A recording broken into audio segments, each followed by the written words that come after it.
নমস্কার, আপনারা দেখছেন শান্তন টিভি। আমি রয়েছে আপনাদের সাথে মীনাক্ষী। চোখ রাখছি এই মুহূর্তের প্রাইম নিউজে।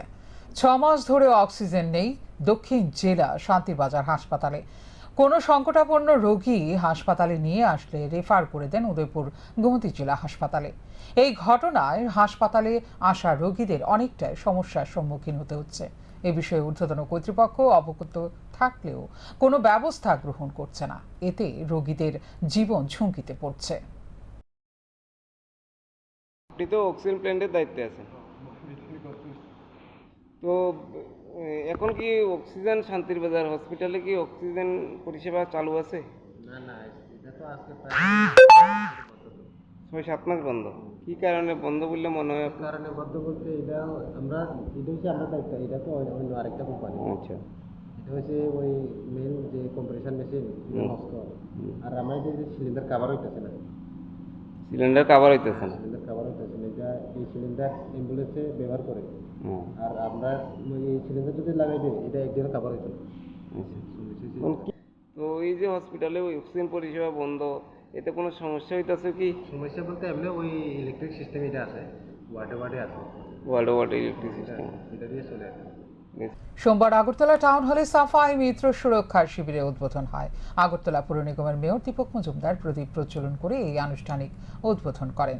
অনুষ্ঠানে উপস্থিত ছিলেন আগরতলা পুর নিগমের মেয়র ছাড়াও ডেপুটি মেয়র মনিকা দাস দত্ত, নিগমের কমিশনার শৈলেশ কুমার যাদব, নগর উন্নয়ন আধিকারিক রজত পন্থ সহ অন্যান্যরা। আগরতলা শহরের সুষ্ঠু নাগরিক পরিষেবা দিতে গেলে সবার আগে প্রয়োজন আগরতলা শহরকে স্বচ্ছ রাখা। তাই এই দায়িত্ব মূলত পালন করে চলেছেন সাফাই কর্মীরা। তারা যদি সঠিকভাবে দায়িত্ব পালন না করতেন তাহলে করোনা অতিমারির সময় আরও বহু লোকের মৃত্যু হতো। তাই সমাজে সাফাই কর্মীদের বিশেষ অবদান রয়েছে। মেয়র আরও বলেন, সাফাই কর্মীরা যাতে সুস্থ থাকে তার জন্য নিয়মিত স্বাস্থ্য শিবিরের আয়োজন করার পাশাপাশি নিগমের পক্ষ থেকে তাদের সুরক্ষা সামগ্রী প্রদান করা হচ্ছে। আগরতলা শহরকে পরিষ্কার পরিচ্ছন্ন ও সুন্দর রাখার দায়িত্ব আগামী দিন সাফাই কর্মীদের হাতে। তাই তারা যাতে সঠিকভাবে দায়িত্ব পালন করে তার জন্য আহ্বান জানান মেয়র। এদিন মেয়র সাফাই কর্মীদের উৎসাহিত করে আরও বলেন, আগরতলা শহরকে পরিষ্কার পরিচ্ছন্ন রাখার ক্ষেত্রে কেন্দ্র সরকারের কাছ থেকে একাধিকবার পুরস্কার পেয়েছে আগরতলা পুর নিগম। এই পুরস্কার পাওয়া গেছে সাফাই কর্মীদের সুষ্ঠু কাজ করার জন্য। পাশাপাশি তিনি আগরতলাবাসীর উদ্দেশ্যে বলেন, মানুষকেও সহজ পরিষ্কার পরিচ্ছন্ন রাখতে অনেক বেশি সচেতন হতে হবে।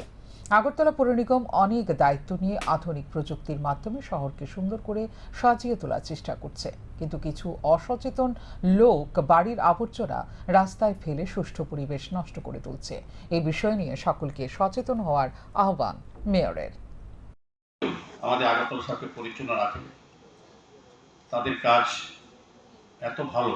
আমরা কিন্তু কেন্দ্রীয় সরকার থেকে সাফাই ক্ষেত্রে, স্বচ্ছতার ক্ষেত্রে, সলিডারিটির ক্ষেত্রে আমরা কিন্তু বেশ কয়েকবার পুরস্কৃত হয়েছি এবং এটার অংশীদার কিন্তু আপনার আজকে যারা এই আগরতলা শহরে যারা সাফাই করেন আমাদের পৌর নিগম এলাকা, তাদের কৃতিত্ব। আমরা চেষ্টা করছি শহরকে পরিচ্ছন্ন রাখার জন্য, আপনারা কাজ করছেন। তারপরও একটা জায়গায় আছে যেখানে মানুষকে আরো সচেতন হওয়া উচিত, সতর্ক হওয়া উচিত। সরকার অনেক পরিকল্পনা গ্রহণ করেন, পৌর নিগম অনেক দায়িত্ব নিয়ে কাজ করার চেষ্টা করেন, অর্থ অনেক আধুনিক ব্যবস্থাপনা। গত দুদিন আগেও আমরা সলিড ওয়েস্ট ম্যানেজমেন্টকে আরো শক্তিশালী করার জন্য, আরো সুন্দরভাবে আধুনিক বিজ্ঞানসম্মত করার জন্য আমরা অনেকগুলি যানবাহন আমরা ক্রয় করেছি, আধুনিক ব্যবস্থাপনার চেষ্টা করেছি। কিন্তু যাদের জন্য করা, সেই নাগরিকদের সতর্ক বা সচেতন হওয়া উচিত, সহযোগিতা করা উচিত। সাফাই কর্মীদের অনুষ্ঠানে অপমানিত সাফাই কর্মীরাই মিষ্টির প্যাকেট চাওয়ায় ধাক্কা দিয়ে ফেলে দিল আগরতলা পৌর নিগমের বাবুরা। সোমবার আগরতলা টাউন হলে ব্যাপক জমকালো অনুষ্ঠান করে সাফাই মিত্র সুরক্ষা শিবির অনুষ্ঠিত হয়। টাউন হলের ভেতর 4 দেওয়ালের মধ্যে সাফাই কর্মীদের যথেষ্ট সম্মান দেওয়া হয়েছে এদিন। তাদের ছাড়া নিগম কর্তৃপক্ষ যেন ভবিষ্যতে আগরতলা শহর পরিষ্কার পরিচ্ছন্ন রাখার কথা একবারের জন্য ভাবতেই পারে না। তাই তাদের নিয়ে নিগমের বহু চিন্তা। এসি কক্ষের মধ্যেও সাফাই কর্মীদের জন্য দরদে ঘেমে গেছে সকলেই, কিন্তু সে দরদ যে সামনের আলিঙ্গন আর পেছনে ছুরি মারার মতো অবস্থা, সেটা তো আর কল্পনাতে ভাবতেই পারেনি সাফাই কর্মীরা। তবে সাফাই কর্মীরা ভালো করে বুঝে গেছেন তাদের সম্মান চার দেওয়ালের মধ্যে সীমাবদ্ধ। সংশ্লিষ্ট নিগম পর্যন্ত তাদের জন্য ন্যূনতম দরদ নেই। এতগুলি কথা খবর লেখার শুরুতে বলার পেছনে মূল কারণ হল সংশ্লিষ্ট নিগম কর্তৃপক্ষই তাদের প্রয়োজনীয় সম্মানটুকু দিতে পারছে না। এদিন লক্ষ্য করা গেছে অনুষ্ঠান শেষে সাফাই কর্মীদের মধ্যে মিষ্টির প্যাকেট বিতরণ করা নিয়ে হুলস্থুল কাণ্ড। যারা মিষ্টির প্যাকেট বিতরণ করছিলেন তাদের মধ্যে ছিল না কোনো সহানুভূতি। এক বয়স্ক সাফাই কর্মী মিষ্টির প্যাকেট চেয়েছিলেন তাদের কাছে, তখন তাকে ধাক্কা দিয়ে মাটিতে ফেলে দেয় বলে অভিযোগ। পরে সাফাই কর্মী সংবাদ মাধ্যমের মুখোমুখি হয়ে জানান তার সাথে সংঘটিত হওয়া দুর্ব্যবহার। তার দোষ এতটাই যে ভিড়ের মধ্যে মিষ্টির প্যাকেট দাবি করেছিলেন। সে ভিড়ের মধ্যে অনেকেই রয়েছে নিগমের মাঝারি কর্মী। তাদের খুশি করতে না পেরে অসহায় সাফাই কর্মীকে ধাক্কা দিয়ে মাটিতে ফেলে দেয় মিষ্টির প্যাকেট বিতরণকারীরা। এদিকে কেউ কেউ দাবি করছে পর্যাপ্ত পরিমাণে মিষ্টির প্যাকেট আনতে না পারায় এ ধরনের ঘটনা সংঘটিত হয়েছে। তবে এদিন আশ্চর্যের বিষয় হল মিষ্টির প্যাকেট চাইতে গিয়ে অমানবিকতার শিকার হয়েও সহযোগিতা পায়নি নিগম অধিকর্তার। মিষ্টি পেয়েছেন না? মিষ্টি পেয়েছে আমরা মিষ্টি কথা নাই খাও আমরা মিষ্টি কথা নাই বেকার হয়ে গেলাম আর বলে কয় বেকার বুঝি মিষ্টি তো দেখালাম একলা প্রোগ্রাম করলিও লেবার দেখাই করে লেবার না প্রোগ্রাম করলিও কি কইছে আপনার ব্যাপারটা কিছে? আমারও কোন দিন তো আমাকে বাইরে করব না একই কথা বয়স কল করে ডাক্তার লাগা লাগছে মিষ্টি লেগে বলা না শুনো বেবরে মন খারাপ তো বকলি এক মাসে তোমরা বাড়িতে পাওয়া প্রশ্নই দেনা মিষ্টি না দিলে নাই বলে দিতাম না এই এক কথা ভদ্রকে ডাক্তার বলে দিবেন কেন কথা। কিন্তু ভোর থেকেই রাস্তাঘাট সর্বত্র সাফাই করে চাকুরি রক্ষার জন্য সোমবার অন্যান্য সাফাই কর্মীর মতো আগরতলা টাউন হলমুখী হয়েছিলেন এই সাফাই কর্মীও। অনুষ্ঠান শেষ হতে দুপুর ঘনিয়ে আসে। এবার বাড়ি ফেরার পালা। বাড়ি ফিরে যাওয়ার আগে যদি এই মিষ্টির প্যাকেটটা হয়তো এই সাফাই কর্মী পেয়ে যেতেন তাহলে তিনি হাসি মুখে বাড়ি ফিরতে পারতেন। কিন্তু জোর যার মুলুক তার, এটাই প্রমাণ করল এদিন। যাই হোক, মিষ্টির প্যাকেট নিয়ে কারাকারি একটু শব্দ করলেন না নিগমের অধিকর্তারা। শান্তন টিভি। বিদেশ নিয়ে উদ্বিগ্ন স্বরাষ্ট্র মন্ত্রক, তাই কেন্দ্র এবং রাজ্যকে এক মঞ্চে এনে সমস্যার সমাধান করার উদ্যোগ নেওয়া হয়েছে। এর জন্য সোমবার আগরতলা স্টেট গেস্ট হাউসে বিদেশ মন্ত্রকের সহযোগিতায় আলোচনা হয়। রাজ্য স্বরাষ্ট্র দপ্তরের উদ্যোগে দেশ বিদেশ মন্ত্রকের সহযোগিতায় ত্রিপুরায় প্রথমবারের মতো অনুষ্ঠিত হয় বিদেশ সম্পর্ক শীর্ষক বৈঠক। আগরতলা স্টেট গেস্ট হাউসে আয়োজিত এই বৈঠকে উপস্থিত ছিলেন বিদেশ মন্ত্রকের যুগ্ম সচিব অঙ্কন ব্যানার্জি, রাজ্যের স্বরাষ্ট্র দপ্তরের সচিব পি.কে. চক্রবর্তী, রাজ্য পুলিশের গোয়েন্দা বিভাগের প্রধান সহ বিভিন্ন দপ্তরের শীর্ষ আধিকারিকরা। বিদেশ মন্ত্রকের যুগ্ম সচিব অঙ্কন ব্যানার্জি বৈঠকে বক্তব্য রাখতে গিয়ে বলেন, এই প্রথমবারের মতো ত্রিপুরা রাজ্যে বিদেশ সম্পর্ক শীর্ষক বৈঠক অনুষ্ঠিত হয়। পাশাপাশি তিনি বিদেশ সম্পর্কের বিভিন্ন দিক তুলে ধরেন। এ বিষয়ে বিদেশ মন্ত্রকের যুগ্ম সচিব অঙ্কন ব্যানার্জি জানান, বর্তমানে সবচেয়ে বড় সমস্যা লক্ষ্য করা গেছে কিছু কিছু যুবক থাইল্যান্ডের মতো দেশে গিয়ে তার অন্যান্য বন্ধুদের জানায় সেখানে অর্থ উপার্জন করা অত্যন্ত সহজ এবং তারা সেখানে খুব ভালো আছে এমনটা বলে উৎসাহিত করে বন্ধুদের সেখানে নিয়ে যায়। তারপর সেখানে নিয়ে পার্শ্ববর্তী অন্য দেশে পাচার করে তাদের উপর অত্যাচার চালানো হয়। এ ধরনের প্রলোভনের ফাঁদে যাতে কেউ পা না দেয়। এছাড়াও অপর একটি বিষয় হল যাতে কেন্দ্র এবং রাজ্য একটি প্ল্যাটফর্মে এসে বিদেশে গিয়ে যুবকদের যে ধরনের সমস্যা হচ্ছে সেগুলোর যাতে দ্রুত নিষ্পত্তি করতে পারে তার জন্য চূড়ান্ত ব্যবস্থা নেওয়া। পাশাপাশি তিনি আরও জানান, লক্ষ্য করা যায় বিদেশে কেউ মারা গেলে তার মৃতদেহ বাড়িতে ফিরিয়ে আনতে প্রায় 2-3 মাস লেগে যায়। সময় যাতে কমিয়ে 2 থেকে 3 দিনের মধ্যে মৃতদেহ বাড়িতে আনা যায় তার জন্য আলোচনা হয়। বিশেষ করে দেশের সব রাজ্যে এ ধরনের বিদেশ সম্পর্ক শীর্ষক আলোচনা চলছে। বহু ক্ষেত্রে ডিজিটালাইজেশন করে বিদেশে নিয়ে আরো বেশি সচেতন হচ্ছে বিদেশ মন্ত্রক। এই যে আমরা বিদেশ সম্পর্ক প্রোগ্রাম যেটা করছি, এটা হলো সেন্টার আর স্টেটসকে একই প্ল্যাটফর্মে আনার চেষ্টা করছি। আমাদের ডিফারেন্ট রেসপন্সিবিলিটিস আছে, যেটা হলো কোঅর্ডিনেটিং রোল। এটা আমরা একা কিছু করতে পারবো না, স্টেটও একা কিছু করতে পারবে। তো তো যাতে dispensation of government services most optimally চলে, সেইটার উদ্দেশ্যই হলো এই বিদেশ সম্পর্ক প্রোগ্রাম।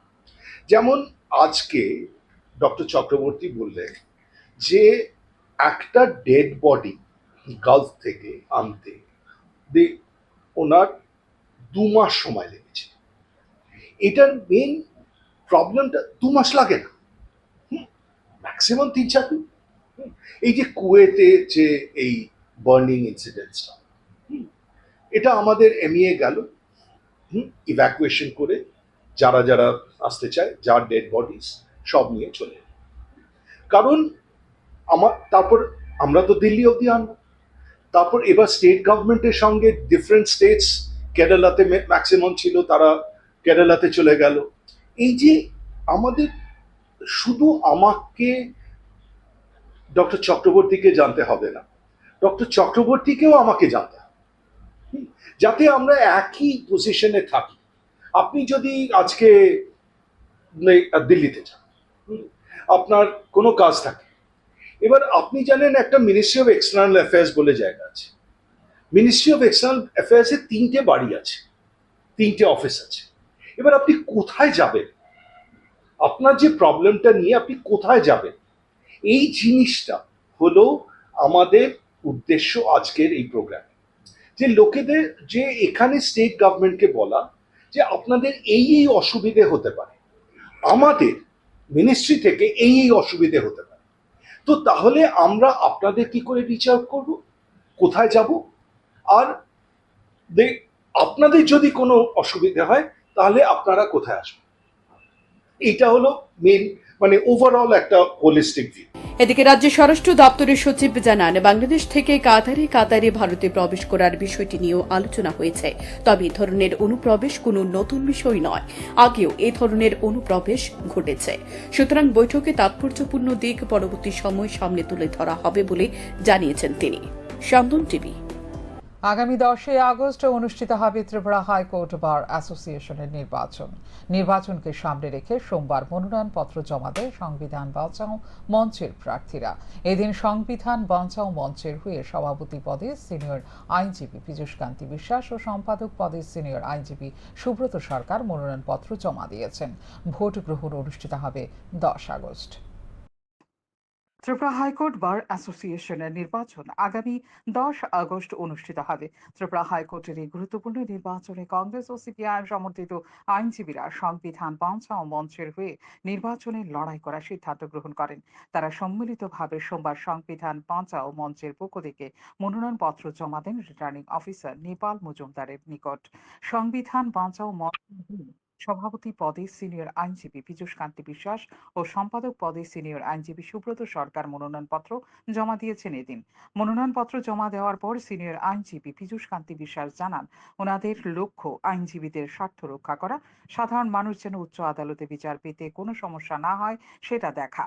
তিনি আরো জানান, আইনজীবী ওয়েলফেয়ার ফান্ড করা হয়েছে কাগজে কলমে, কিন্তু এই ফান্ডে এখনো পর্যন্ত কোনো অর্থ জমা করা হয়নি সরকারের পক্ষ থেকে। তাই সরকারের ওপর চাপ দেওয়া হবে এই ফান্ডে অর্থ জমা করার জন্য। এতে করে সমগ্র রাজ্যের আইনজীবীরা উপকৃত হবে। পাশাপাশি নতুন আইনজীবীদের 2 বছর স্টাইপেন্ড প্রদানের দাবি জানান। একই সাথে তিনি সংবিধান বাঁচাও মঞ্চের প্রার্থীদের বিপুল ভোটে জয়ী করার জন্য আইনজীবীদের নিকট আহ্বান জানান। অপরদিকে সিনিয়র আইনজীবী সুব্রত সরকার সরকারের নিকট দাবি জানান আইনজীবীদের স্বাস্থ্য বীমা করে দেওয়ার জন্য। এতে করে বিপদের সময় আইনজীবীরা কিছুটা সাহায্য পাবে। আমরা আজকে সংবিধান বাঁচাও মঞ্চের পক্ষ থেকে যারা প্রার্থী সবাই আজকে আমরা নমিনেশন ফাইল করেছি।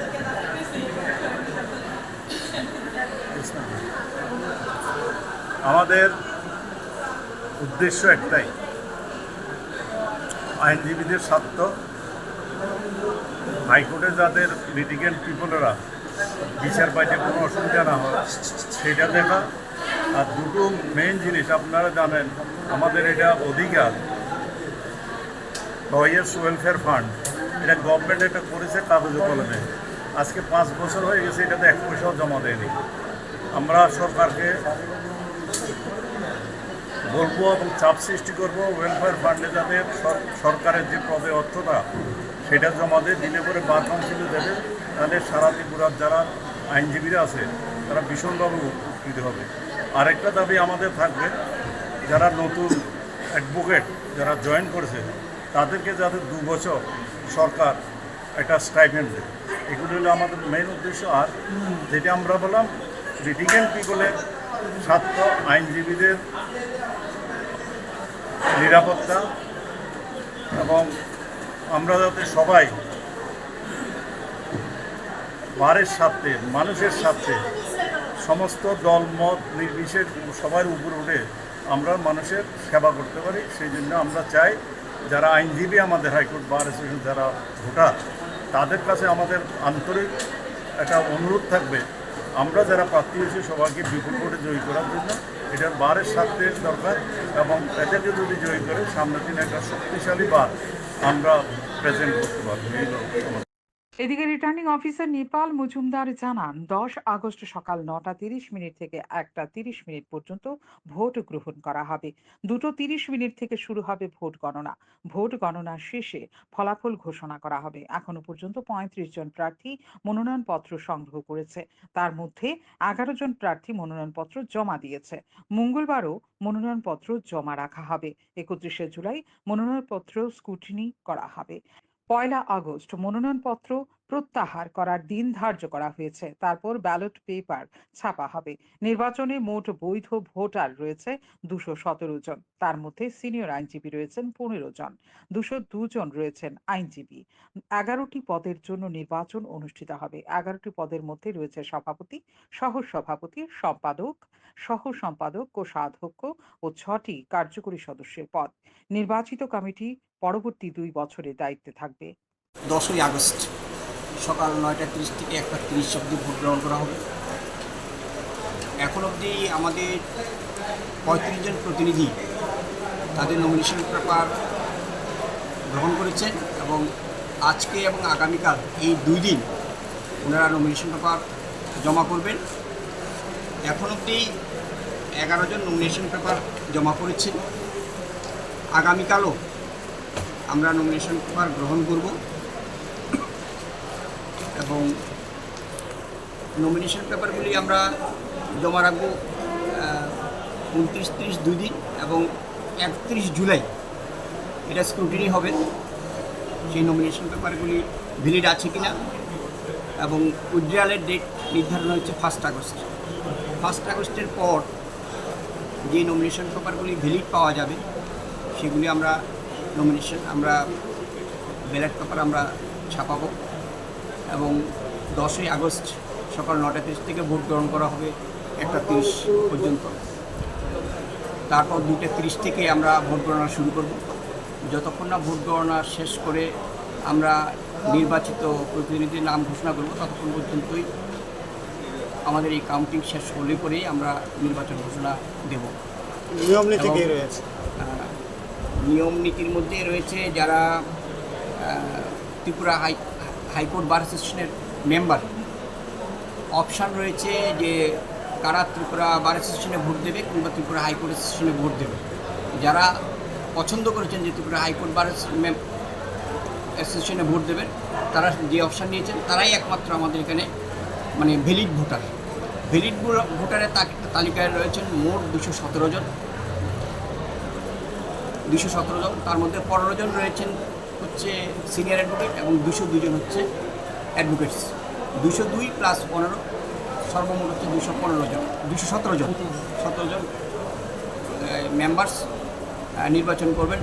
11 জন প্রতিনিধিকে এক্সিকিউটিভ কমিটি, তার মধ্যে থাকছে হচ্ছে president, vice president, secretary, assistant secretary, একটা পোস্ট হচ্ছে ট্রেজারার, আর হচ্ছে 6 জন মেম্বার, এক্সিকিউটিভ মেম্বার। এই সবগুলো মিলে হচ্ছে এক্সিকিউটিভ কমিটি আমাদের হাইকোর্ট বার অ্যাসোসিয়েশন। ওনারা পরবর্তী 2 বছরের জন্য নির্বাচিত হচ্ছেন। আমাদের জানা যায় সংবিধান বাঁচাও মঞ্চের প্রার্থীদের বিরুদ্ধে নির্বাচনে প্রার্থী দেবে বিজেপির লিগ্যাল সেল। যদিও এখনও তারা মনোনয়নপত্র জমা দেয়নি। মঙ্গলবার বিজেপির লিগ্যাল সেলের প্রার্থীরা মনোনয়নপত্র জমা দেবে বলে খবর। শান্তন টিভি। এখনকার মতো এই মুহূর্তের সংবাদ এই পর্যন্তই। ওনারও আপডেটস দেখার জন্য অবশ্যই নজর রাখতে হবে স্যান্দন টিভির পর্দায়। স্যান্দন টিভি, দায়বদ্ধতায় যার ঐতিহ্য।